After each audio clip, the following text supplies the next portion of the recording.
Hello, friends, and welcome back to Stories About Entitled People. Karen's gonna Karen. They can't help it. In our first story, the OP even decided to quit after working with Karen. But before we begin, best way to support our channel is to leave comments, like, and subscribe with the turned-on bell so you don't miss the new video every single day. Here we go. Cookies are too hard? I'll take care of it, boss. I'm a prep cook at a nursing home that works 5 a.m. to 1:30 p.m. I deal with making desserts, putting them on plates and bowls, and wrapping, lidding them. I also run breakfast tray line and am involved in breakfast dish room. Note that our previous two directors, basically managers, have quit with very little warning, and we have someone in from corporate filling in right now. Let's call her Karen. On this particular day, I dished out red velvet cookies the day before. I was dishing out sugar cookies before breakfast tray line. Everything seemed normal, no large arguments or problems. After dishing out the sugar cookies, I started breakfast tray line and served breakfast. Note that the sugar cookies are not for breakfast, they're just a dessert that I did before tray line so that I wouldn't have to do it later. The red velvet cookies were for the day of the story, and the sugar cookies were for the next day. After breakfast tray line, I took a 15-minute break to eat breakfast. I then came back and participated in breakfast dish room. I then took my 30-minute break at 10:30. This is my assigned time to take my break. The cook starts tray line at 10:45 while I'm on break. This will be important in just a minute. I was in the break room eating lunch, and there were a few people from the nursing floor in there. We just got to talking about life. Eventually, my break ended, and I went back to the kitchen. I entered the kitchen, washed my hands, and started walking over to my counter. I was past the bottom of tray line where one of the dietary aides has the cart of sugar cookies out and is handing those out instead of the red velvet cookies. I asked why she wasn't using the red velvet cookies, but this was answered by just looking around. The red velvet cookies I had plated and wrapped were nowhere to be seen. Instead, there were over 100 plates waiting to be sent through the dish machine and like 6 trays of red velvet cookies fresh from the oven just thrown everywhere. These trays were set on my prep counter, on the cook's counter, on a plastic cart next to the oven. Somehow it didn't melt the surface of the plastic. You get the idea. I asked Karen what's going on, and she said that my cookies were hard. She informed me that she had unwrapped all my cookies and baked another batch. I now had to wash all of those plates and plate up a whole new batch of cookies. However, this couldn't be done just yet. Not only were their cookies too hot to deal with, but I was halfway through a fruit dessert that I started right before I went on break.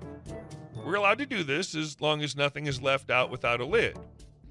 I moved her trays and staggered them on top of each other so that the cookies didn't get smashed. I then finished my fruit dessert as quickly as I could. Then I washed over 100 dessert plates and began plating and wrapping the new cookies. As soon as I picked up the first one, I noticed they were just as hard as the ones I'd made. I didn't fully yell, but I was very loud when I said this. Karen, these cookies are hard. Even the white chocolate chunks are brown. I could see from across the kitchen that she had just shut off for a moment. I had to put forth genuine effort not to laugh. Karen came over to my counter and picked up a cookie without wearing any gloves, broke it in half, ate one half, and threw away the other half. Note that she reached on a tray full of exposed cookies without gloves and took off her mask to eat while she was right next to me. Not to mention that she was eating over my prep. I didn't say anything about this. This type of not following her own rules has happened many times before. She told me they were fine and returned to her office. I started putting on a glove, elbowed her window gently to get her attention and not dirty my gloves, and snapped my glove on my wrist like a doctor. I did this to show her that I was wearing gloves and to silently remind her that she was not. She just stared at me. This caused a 2.5-minute staring match through her office window. Neither of us were getting anything done, and I ended up losing because I was genuinely crying from laughing and had to blink because my eyes were burning. I plated and wrapped the cookies and informed the administrator of all the wasted supplies and utilities thanks to Karen's behavior. The losses were 120 red velvet cookies, over 30 minutes of each of our time that she had to pay me overtime for, and all the water, gas, and electric needed to wash all the plates and make another batch of cookies. Oh yeah, and probably about 150 feet of plastic wrap.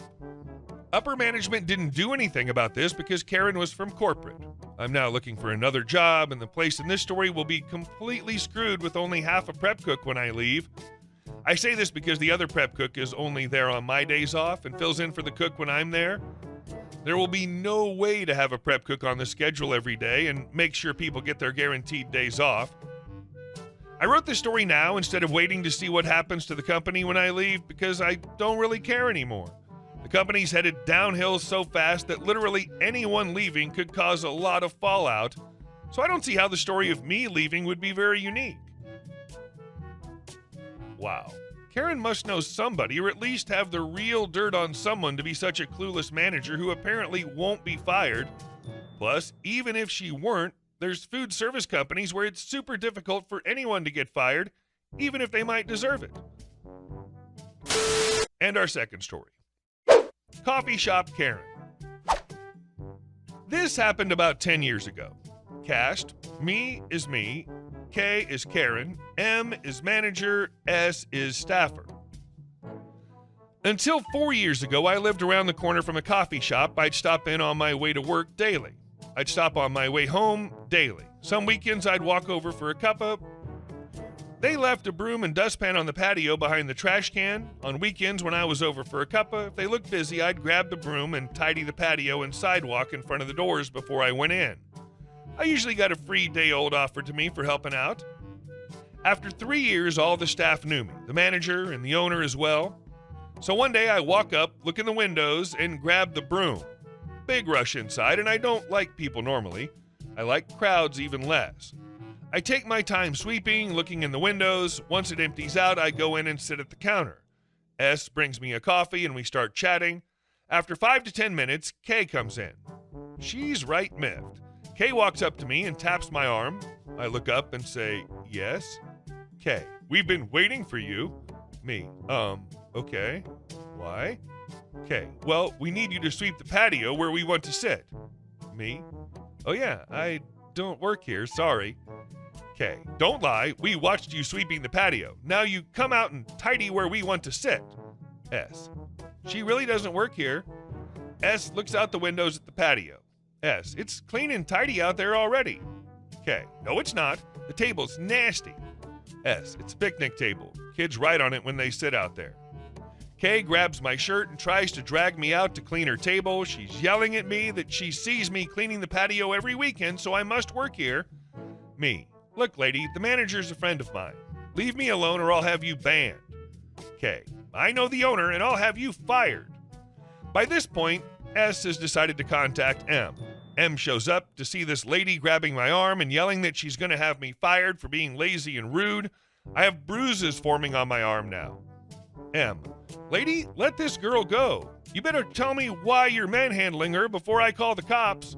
K, you'd best fire this lazy brat. She's refusing to come clean my table. M, yeah, that's because she doesn't work here. K, I'm calling the owner. You're all going to be fired. Me, okay, I'm so done with this. You've assaulted me, insulted me, threatened me, all in the presence of a witness. I want your name, please, and your phone number. K, and just who do you think you are? You can't demand those things from me. I pull out my cell phone and dial. Me, Joe, can you send a unit to the coffee shop, please? I'm being threatened by a crazy lady. K, that was a fake call. I don't understand why you and everyone here keeps lying about you working here. Just get out there and tidy the table. Now, all of this has gone down over maybe 15 minutes. A cop car pulled up, and a cop comes into the shop. K, oh good, I'd like to press charges against this person. She's assaulted me and threatened to hurt me. Cop, oh okay, I'll look into that. Cop looks at me. Let me see your arm. I pull up my sleeve, and you can clearly see fingers from a grab. Those bruises will be spectacular. Cop asks M to show him the CCTV. They go back in the office. 10 minutes later, and Cop and M come out. Cop takes K by the arm and says, you're under arrest for assault, harassment, and uttering threats. It pays to be the daughter of a civilian liaison at the police station. I don't get why Karen would act this way to begin with. If you wanted assistance, whether or not the person were actually an employee, you still absolutely do not grab the person. What is this, medieval ages? Clean my table, peasant, or we'll put you in the stocks and throw rotting fruit at you. And our last story. The president of the HOA wanted to steal $100,000. My HOA president is considering entering into a loan for the capital improvements, $100,000 project, without following the procedures in the bylaws, which requires everyone in the building to vote on this.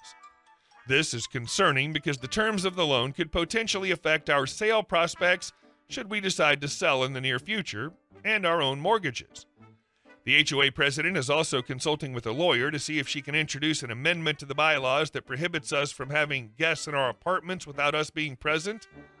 I should also mention that last year she called a vote to ban renters altogether, which passed because she disqualified many people who weren't aware they had small overdue balances, less than $5. This woman is nutty and unhinged.